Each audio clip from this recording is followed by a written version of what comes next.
Si on m'avait dit un jour les gars que je verrais dans cet animé là des Pokémon faire des battles de Just Dance, franchement je t'aurais jamais cru. Par contre je vous le jure les gars, je vous le jure que si à la fin de l'épisode Go il avait vraiment relâché la pyro, c'est dans mon Death Note qui finissait ce con. Non mais la pyro les gars, plus je le vois au fur et à mesure de l'animé Pokémon de la UG, mais plus il m'explose de rire ce con. Il respecte rien, il en a rien à foutre de son dresseur. S'il pouvait pisser sur Go, il le ferait à tous les épisodes. En plus le mec tranquille, il dort dans son propre lit, c'est un petit roi, il fait sa vie, il est tranquille, il se barre, il fugue, il revient, il se fait cramer, il en a absolument rien à foutre, il fait la sourde oreille comme si rien ne s'était passé. Après il est vrai que quand tu vois les talents de dessinateur de son dresseur, tu m'étonnes que tu le respectes pas. Moi personnellement avec mes dessins en bâton, je me ferais jamais respecter, même pas les 1 seul lourdeau frérot. Je suis désolé mais en réalité plus tu regardes la pyro, plus tu remarques qu'il a la classe. Le mec il arrive comme ça, il met le pied sur la tête ou la patte du zigzaton qui voulait voler dans le sac à Sacha. Dans le plus grand des calmes, il était hyper badass. Tu vois ensuite que le gars, il est super sûr de lui, il peut justement aider des Pokémon qui vivent dans la rue. Il arrive devant les Ramboum, il leur sort des petites battles de danse tranquilles. Par contre, on est d'accord que les cours de danse Fortnite, il était pas obligé. Hein. Après, je dis ça, mais parce qu'en fait, je suis trop jaloux parce que si je fais une danse Fortnite, je me casse un rein. Moi. Je suis footballeur, pas danseur, moi, merde. On avait en tout cas un petit épisode tranquille. On retrouvait Sacha et Go qui partaient dans la région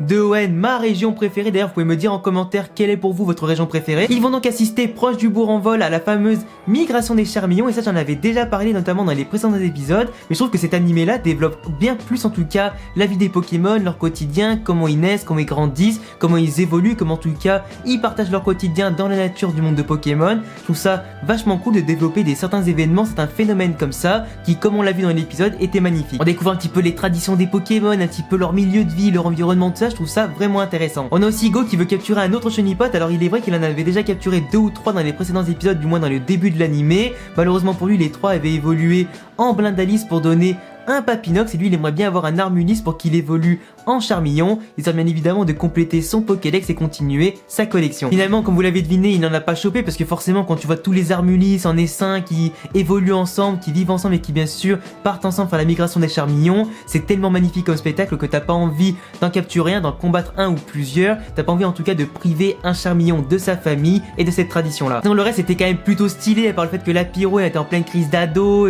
que le gars en tout cas il est totalement un rebelle, que depuis qu'il a évolué son caractère a changé, il a pas envie de partager des moments hyper drôles avec Go, il a pas forcément de délire avec lui, leur relation est entièrement tendue, il veut plus tout l'écouter, même dans les phases les plus tranquilles, même en dehors des combats. On voit clairement qu'il prend quand même de haut son dresseur, il se considère quand même très badass, très puissant et très sûr de lui, par rapport à Go qui l'est beaucoup moins, qui n'est pas forcément intéressé par la même chose que lui. Et d'ailleurs le fait de voir des Pokémon voler pour pouvoir se nourrir et tout ça, ça lui a quand même rappelé son enfance et l'époque où il était avec l'ancien petit groupe de Pokémon, du coup ça l'aidait quand même pas mal à se projeter, à se rappeler un petit peu son passé. C'est comme si pour lui c'était un devoir de nourrir ceux qui en ont le plus besoin et bien évidemment aussi d'aider ceux qui ont besoin aussi d'un territoire et d'un chez eux. Donc malgré ces aspects un petit peu d'ado rebelle, qui a pas forcément eu d'écouter en pleine crise d'ado, etc., on sait quand même qu'il aime beaucoup son dresseur, il est en tout cas très reconnaissant de l'avoir récupéré avec lui, d'avoir passé de bons moments, en tout cas de partager son quotidien, même s'il donne l'impression en ce moment de pas beaucoup s'amuser par rapport à ce qu'il a montré notamment avec les Pokémon sauvages. C'est quand même un enfant qui a envie mine de rien de s'épanouir, d'avoir un instant de liberté.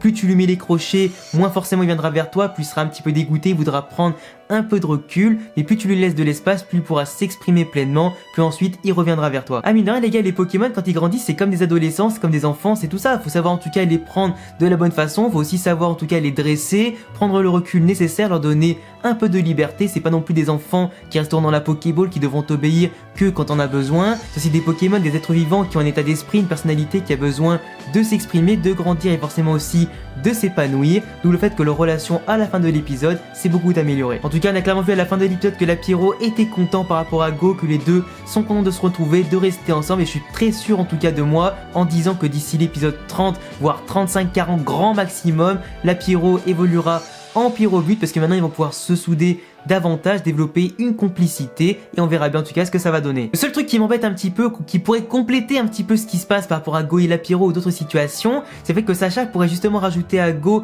un peu plus d'expérience, lui dire que regarde moi j'ai connu ça avec mon Reptincelle, avec d'autres Pokémon, ça s'est passé comme ci, ça s'est passé comme ça, mais du coup on voit clairement que Sacha, sûr de son expérience en tout cas, prend du recul lui par rapport à la situation, il sait très bien d'avance ce qui va se passer, il sait aussi que ça va s'arranger, il aime en tout cas faire réfléchir Go dans sa petite bulle, il lui donne pas forcément la réponse tout de suite, il aide Go justement à s'améliorer par sa propre réflexion, d'où le fait qu'à la fin il en ressort davantage grandi. On peut clairement dire qu'aujourd'hui Sacha est un très bon professeur. Après, on était proche du bourg en vol, ça aurait pu être sympa pourquoi pas de voir le professeur Seco qui aurait pu donner des anecdotes sur la région, des trucs comme ça aurait pu être encore plus intéressant. Après, on n'a pas eu un combat du coup pour le championnat du monde, comme ça histoire un petit peu de souffler tranquille, de laisser à Sacha le temps de respirer un petit coup. J'espère en tout cas que pour les prochains matchs il utilisera soit Ectoplasma, soit Dracolos, soit pourquoi pas Riolu pour qu'il puisse évoluer le plus vite possible. C'est un petit peu de varié par rapport à Pikachu qui pour l'instant a fait quasiment tous les combats. Après les amis, je profite aussi de la review pour vous dire que notamment avec la situation du coronavirus au Japon, les productions de différents animés sont reportées à partir de cet épisode là. Du coup, à partir de maintenant, il n'y aura